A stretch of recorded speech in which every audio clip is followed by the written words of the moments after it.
அஸ்ஸலாமு அலைக்கும். Welcome to Kayal அடுப்பங்கரை.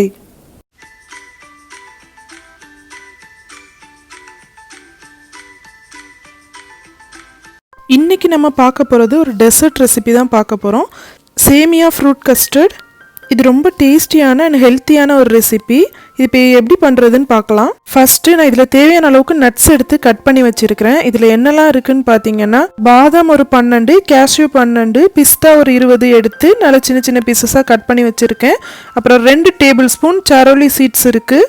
சரோலி சீட்ஸ்னால் வேறு எதுவும் இல்லை, நம்ம சாரப்பருப்புன்னு சொல்லுவோம், அதுதான். அப்புறம் ஒரு 15 ரைசின்ஸ் எடுத்திருக்கேன்.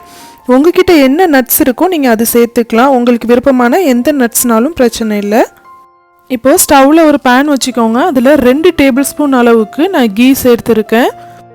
கீ சூடானதும் அதில் நட்ஸ் எல்லாத்தையும் சேர்த்துக்கோங்க. சேர்த்து நல்லா கோல்டன் ப்ரௌன் ஆகிற மாதிரி ஃப்ரை பண்ணி எடுத்துக்கலாம்.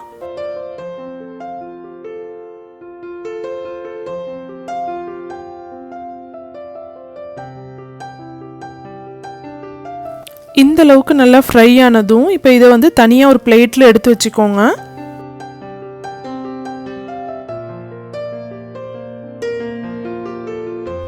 இப்போது அதே ஆயிலில் ஒரு 1/4 கப் அளவுக்கு நான் சேமியா சேர்த்து ஃப்ரை பண்ணிக்க போகிறேன். சேமியா ஸ்வீட் பண்ணுறதுக்குனே தனியாக ஒரு சேமியா வரும், பொடிசு பொடிசாக இருக்கும். அது நீங்கள் இருந்தாலும் சேர்த்துக்கலாம், அது இல்லை நார்மல் சேமியானாலும் ஓகே தான்.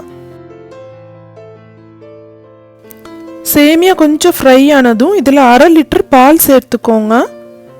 நான் இதில் வந்து காய்ச்சாத பால் தான் சேர்த்துருக்கேன். சில பேர் எங்கிட்ட இந்த மாதிரி காய்ச்சாத பால் நீங்கள் யூஸ் பண்ணிங்கன்னா அது திரிஞ்சிடாதான்னு கேட்டாங்க. எனக்கு இதுவரை அந்த மாதிரி தெரிஞ்சதில்லை. உங்களுக்கு அந்த மாதிரி பயம் இருந்துச்சுன்னா நீங்கள் வந்து காய்ச்சின பால் கூட நீங்கள் இதில் சேர்த்துக்கலாம். இதில் 1 டேபிள் ஸ்பூன் அளவுக்கு நான் சுகர் சேர்த்துருக்கிறேன். அப்புறம் 1 டேபிள் ஸ்பூன் கண்டென்ஸ்ட் மில்க் சேர்த்துருக்கேன். இதை நல்லா மிக்ஸ் பண்ணி விட்டுருங்க.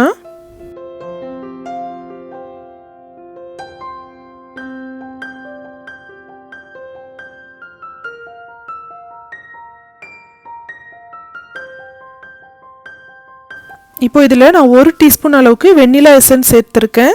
பால் நல்லா கொதிக்கட்டும். இப்போ நான் ஒரு பவுலில் 1 டேபிள் ஸ்பூன் அளவுக்கு கஸ்டர்ட் பவுடர் எடுத்திருக்கேன். அப்புறம் அதில் ஒரு 1/4 கப் அளவுக்கு பால் சேர்த்துட்டு நல்லா கட்டி இல்லாமல் நல்லா மிக்ஸ் பண்ணி விட்டுக்கோங்க.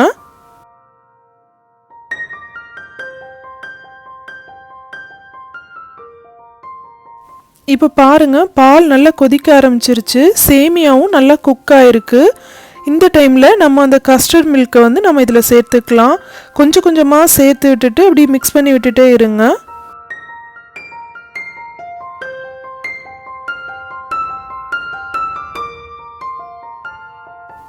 கண்டினியூஸாக மிக்ஸ் பண்ணிகிட்டே இருங்க. இது நல்ல பால் அப்படியே திக்காக ஆரம்பிக்கும் நம்ம கஸ்டர்ட் பவுடர் சேர்த்துருக்கனால.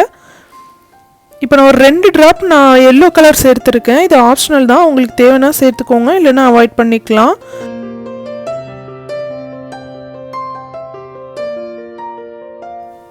இப்போ பாருங்கள், நல்லா திக்காயிருச்சு. இந்த டைமில் நான் ஸ்டவ் ஆஃப் பண்ணிவிட்டு ஒரு 30 மினிட்ஸ்க்கு இது நல்லா அப்படியே ஆற வைக்க போகிறேன். இப்போ பாருங்கள், ஒரு 30 மினிட்ஸ் ஆயிடுச்சு. நல்லா இது ஆறவும் செஞ்சிடுச்சு. நல்லா திக்காக இருக்குது. இந்த டைமில் நம்ம ஃபஸ்ட்டு ஃப்ரை பண்ணி எடுத்து வச்சுருந்த நட்ஸை இது கூட சேர்த்துக்கோங்க. இந்த மாதிரி டெசர்ட்டில் இது ஹீட்டாக இருக்கும்போது நீங்கள் நட்ஸு சேர்த்திங்கன்னா அதோட நட்ஸோட க்ரன்ச்சினஸ் போயிடும். ஆற விட்டுட்டு நட்ஸு சேர்த்திங்கன்னா நட்ஸ் சாப்பிட்றப்போ நல்லா க்ரன்ச்சியாக நல்லா டேஸ்ட்டாக இருக்கும். இப்போ இதை ஒரு மிக்சிங் பவுலுக்கு நம்ம ட்ரான்ஸ்ஃபர் பண்ணிக்கலாம். ஃப்ரூட்ஸ் நான் ஆல்ரெடி கட் பண்ணி வச்சுருக்கிறேன். இப்போ அதெல்லாம் இதில் சேர்த்துடலாம். 1/2 cup apple, 1/2 cup banana, 1/2 cup pomegranate, 1/2 cup mango சேர்த்துருக்கேன். இதில் உங்களுக்கு விருப்பமான எந்த ஃப்ரூட்ஸ் வேணால் நீங்கள் சேர்த்துக்கலாம். ஆரஞ்சு, கிரேப்ஸு, பைனாப்பிள் எதுனாலும் சேர்த்துக்கலாம். இப்போ இந்த ஃப்ரூட்ஸ் எல்லாம் கஸ்டர்டில் நல்லா மிக்ஸ் பண்ணி விட்டுருங்க. இப்போ இதை நல்லா இப்படி கவர் பண்ணிவிட்டு நான் ஒரு 2 hours ஃப்ரிட்ஜில் வச்சுக்க போகிறேன். இப்போ 2 hours கழித்து நான் எடுத்திருக்கேன். நல்லா கூல் ஆயிடுச்சு. இப்போ நம்ம சில்லுன்னு சர்வ் பண்ணிடலாம். இது இப்படி சாப்பிட்றதுக்கு ரொம்பவே டேஸ்ட்டாக இருக்கும். கண்டிப்பாக உங்கள் வீட்டில் எல்லோரும் ட்ரை பண்ணி பாருங்கள். ஃப்ரூட்ஸ் சாப்பிடாத குழந்தைங்க கூட இப்படி பண்ணி கொடுத்தீங்கன்னா சாப்பிடுவாங்க. குழந்தைங்களுக்கு ரொம்ப ஹெல்த்தியானதும் கூட. நீங்கள் ட்ரை பண்ணி பார்த்துட்டு உங்களோட ரிவ்யூஸ் என்னோட கமெண்ட் செக்ஷனில் ஷேர் பண்ணிக்கோங்க. என்னோட இந்த ரெசிபி உங்கள் எல்லாருக்கும் பிடிச்சிருக்குன்னு நினைக்கிறேன். பிடிச்சிருந்தா லைக் பண்ணுங்கள், உங்கள் ஃப்ரெண்ட்ஸ் அண்ட் ஃபேமிலிக்கு ஷேர் பண்ணுங்கள். காயில் எடுப்பங்கிற சேனலை இதுவரை சப்ஸ்கிரைப் பண்ணாதவங்க சப்ஸ்கிரைப் பண்ணிக்கோங்க. பக்கத்தில் இருக்க பெல் ஐக்கானையும் கிளிக் பண்ணிக்கோங்க. இன்னொரு இன்ட்ரெஸ்டிங்கான ரெசிபியோட நெக்ஸ்ட் வீடியோவில் உங்களை சந்திக்கிறேன். தேங்க்யூ ஸோ மச் ஃபார் வாட்சிங்.